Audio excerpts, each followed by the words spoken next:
So just want to say, first and foremost, I would like first to congratulate the organizers for hosting this important international event, and of course, the kind invitation to address to you a small overview, actually, I'm going to say, of the current developments in the securities market in Cyprus. My name is Dimitra Kalogiru, for the ones that don't know me, and I am the president of the Securities Commission in Cyprus.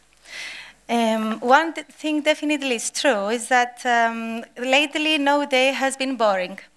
At least we cannot complain about that. A lot of things had happened from 15th of March and onwards. But let's start from the beginning. Cyprus is facing, of course, some exceptional challenges. The financial stress in Cyprus is different, though, from the other EU countries. It does not stem from a foreign debt crisis and deep government deficits. Rather, the financial crisis arose from the vast investments that a number of Cypriot financial institutions made in Greek bonds and other assets with severely depressed valuations. In particular, the banking sector was severely affected by the haircut of the Greek government bonds in October 2011, which effectively yield a loss of 75 to 80% of their value, which of course led to the erosion of the capital base of the two biggest banks in Cyprus. Moreover, successive downgrading of Cyprus and its main banks by the credit rating agencies due to their exposures to Greek debt isolated Cyprus from the international markets and made any type of borrowing from the international markets impossible in order to support the big banks. This created the urgent need for their recapitalization and led Cyprus on the 25th of June 2012 to become the fifth EU member state after Greece, Ireland, Portugal, and Spain to request financial assistance both from the EU and IMF. So, unfortunately, it also led to the unprecedented Eurogroup decision to impose a bail-in of the bank depositors of the two big banks in Cyprus, Cyprus Popular Bank and Bank of Cyprus. As an immediate result of this solution, in order to avoid the risk of bank runs, a temporary regime of capital movement restrictions put in place in an effort to stabilize the system. Also, the two big banks of Cyprus had entered a restructuring plan by enforcing the freshly passed banking resolution law for the first time in Europe. Actually, this law is under negotiations in Europe now, and they haven't decided yet the structure of this law, and I think they will decide by the end of 2018. So Cyprus is the first country to enforce this law like an experiment. So, and in order, we have though the law now, and now we want to produce one healthy and well-capitalized bank, while the trading of their securities on the Cyprus Stock Exchange and Athens Stock Exchange are suspended. This procedure is to be completed, we hope, by the coming July.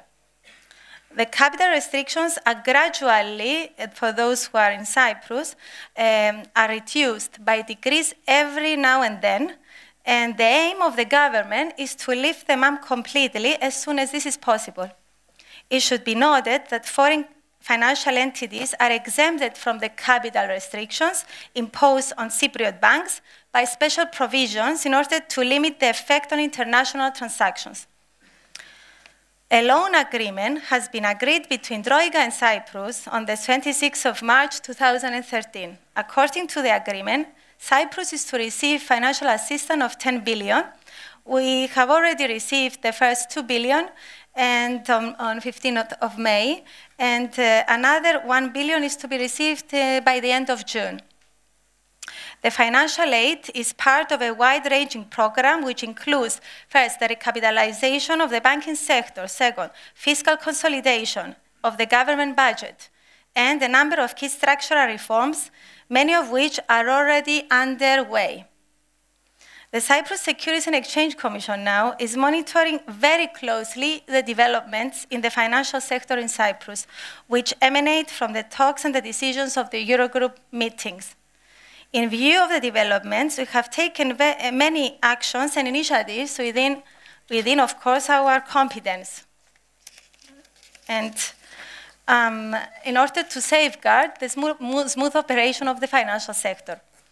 On the international front, what we did, we have been in contact with our counterparties in the other EU member states, as well as other countries, to provide information on the developments of the Cyprus economy, including clarifications on topics that were not reported accurately on the international media, thus painting a distorted picture of the characteristics of the Cyprus economy.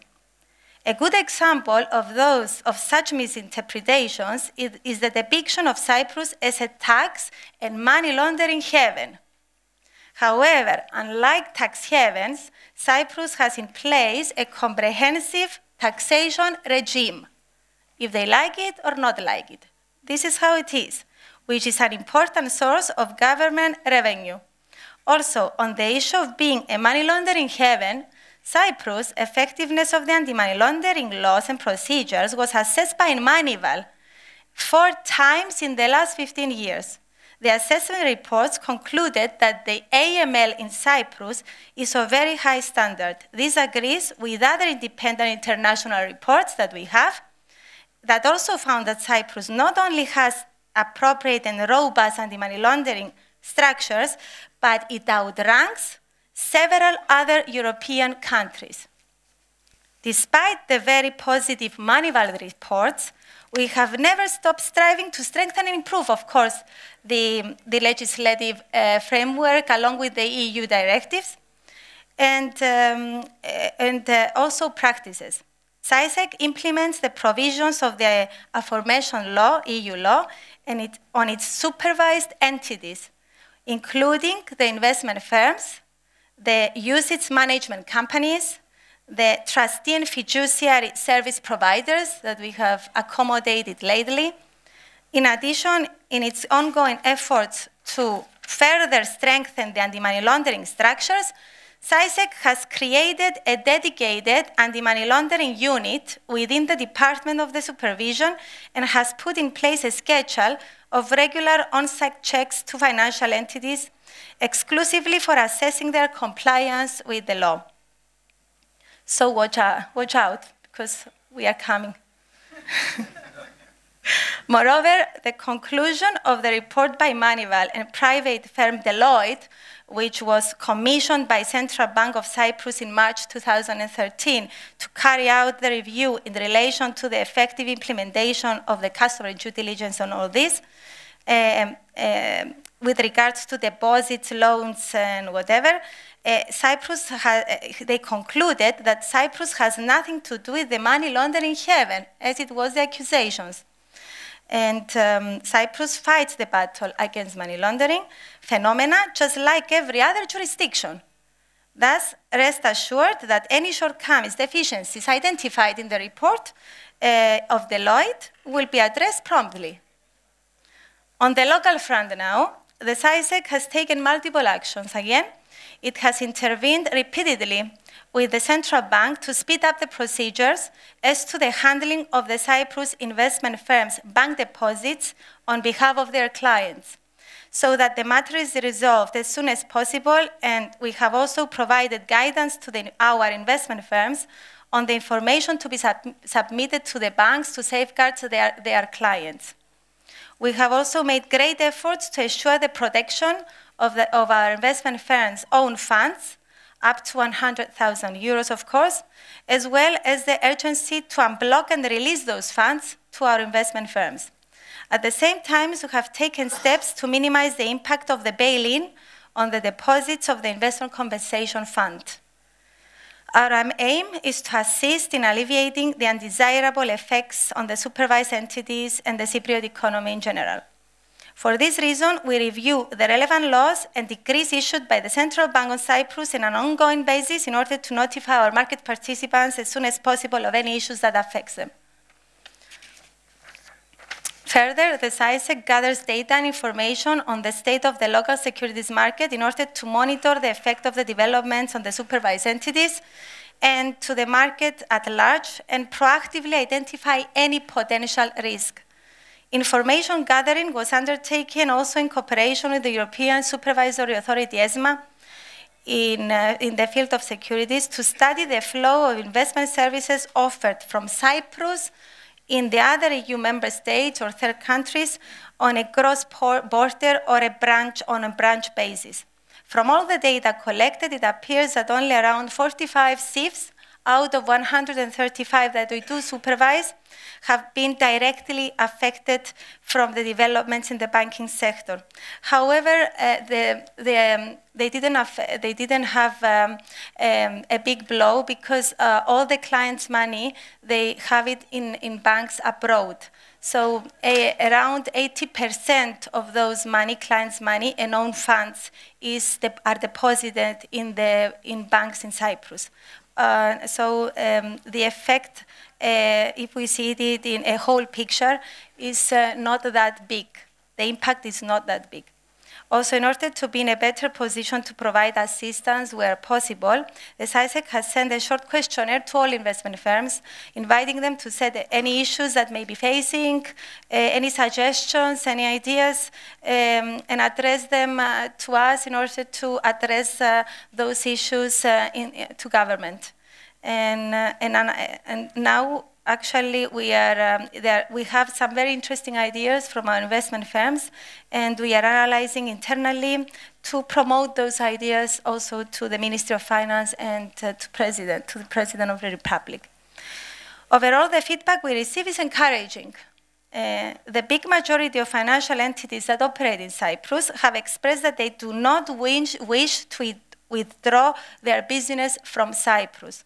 And further, they have voiced a willingness to work together with the authorities in alleviating any challenges affecting their operations in the market. These findings make us actually very optimistic in that once the restrictions are lifted completely, and all the businesses will be able to return in their everyday operations. An example of an entity that has recently announced its decision to continue its activities in Cyprus, of course, is the Russian Commercial Bank. So this is very optimistic and reconfirming that long-term trust and confidence to Cyprus' economy is still there. And in general, we believe that Cyprus has entered a path of return of stability and growth slowly. Cyprus government has already announced a package of measures, many of which have already been implemented, with an aim to boost the economy and proceed with restructuring, further modernizing administrative structures, fighting unemployment, increasing productivity, and all those. It is of utmost importance that the current or prospective market participants, including the investment firms, the fiduciaries, and all the rest that we do supervise, and all the other professionals in the field, realize that they have a decisive role to play to reinstate Cyprus as a robust, respected financial center and restore its good name in the international arena. Do not forget that every day and in every transaction you are involved in, you act as the ambassadors of the Cyprus securities market. Therefore, the quality of the services that you offer will ultimately reflect on the international reputation of Cyprus as a stable and secure business center. So it's up to you as well. Let's not forget that prior to its recent adventures, Cyprus has over the years gained a highly deserved reputation as an upcoming trusted and credible international financial center, offering different financial services in forex or binaries or portfolio management and all this. Currently, entities under supervision, I already said, is 135 licensed investment firms. We have one regulated market with multiple sub-markets, the Cyprus Stock Exchange. We have, there are 178 listed securities issued by 109 issuers. Also, there are 2 credit rating agencies based in Cyprus. We have UCITS and their management companies, 2 of which have recently been authorized. So there are a lot of market participants around. Furthermore, there are many other entities, more entities incorporated in the European Union and the European Economic Area that provide investment services to Cyprus through cross-boarding, through the passporting from their countries. Also, as of 2012, the new law on trustee, as I mentioned previously, fiduciary service providers make CySEC responsible for their licensing now, and of course their supervision, especially on the anti-money laundering procedures. And under this new law, the licensing of fiduciary service providers will be mandatory. And with a few exceptions, no unlicensed person may carry out any regulated activities in or from Cyprus. CySEC has already granted licenses to these fiduciaries. Now we have 4 to 5 companies already licensed, but there is an indication of around 330 more companies coming to CySEC for licensing. So it's a big, huge market. Apart from the investment firms that they are in operation today, there are also 32 applications to obtain investment services license under review at the CySEC, from which none was withdrawn due to the recent turbulence, which again shows that the interest to provide investment services from Cyprus remains undiminished. An important fact is that many of them are of foreign interest. They are from Russia, Israel, Arabic countries, and Europe, showing the international interest Cyprus attracts, which extends outside the European Union. There are also around 80 alternative investment funds, which once the transposition of the alternative investment fund manager that we will try to pass in June now, in next month, these alternative investment funds that fall under the scope of the alternative investment fund manager will be regulated and be supervised again from CySEC. The reason for this increased international interest to invest in Cyprus, even after the current financial crisis, can be attributed to many key advantages of Cyprus' economy that are vital for any modern international business center. The most important, of course, advantages, which I'm sure you already know, but I will tell them again to remind you of this, is the favorable tax regime, which is still favorable, the direct access it offers to the EU market and the EU client pool as a passporting, for the passporting, I mean, the efficient supervision and regulatory framework that is fully aligned with all the European directives which govern the securities sector, such as MiFID, Capital Requirements Directive, Transparency, Prospectus Directive, Market Abuse Directive, UCITS 4, UCITS 5 in a while. All those are all the directives. In addition, Cyprus boasts, among other advantages, a highly skilled workforce, service providers, strong support services, and a competitive cost base.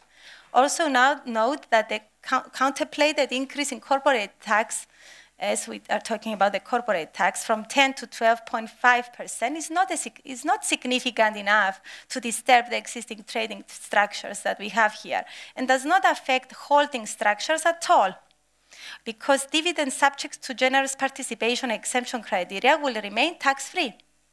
For now, the absence of withholding taxes and capital gains tax and favorable tax treaties that we have over 45, I think, countries are all unaffected, and we hope we will stay like that. The active contribution to the strengthening of the reputation of Cyprus as an international financial destination is also one of the strategic objectives of Cyprus Securities and Exchange Commission. For this reason, we recognize the need for hard work, vigorous efforts, good planning. Many difficult decisions we'll have to have ahead, but we'll do it. Plus, we have the determination and the passion to continue our journey back to restoring stability and market confidence, which is very important for Cyprus now. Thank you very much.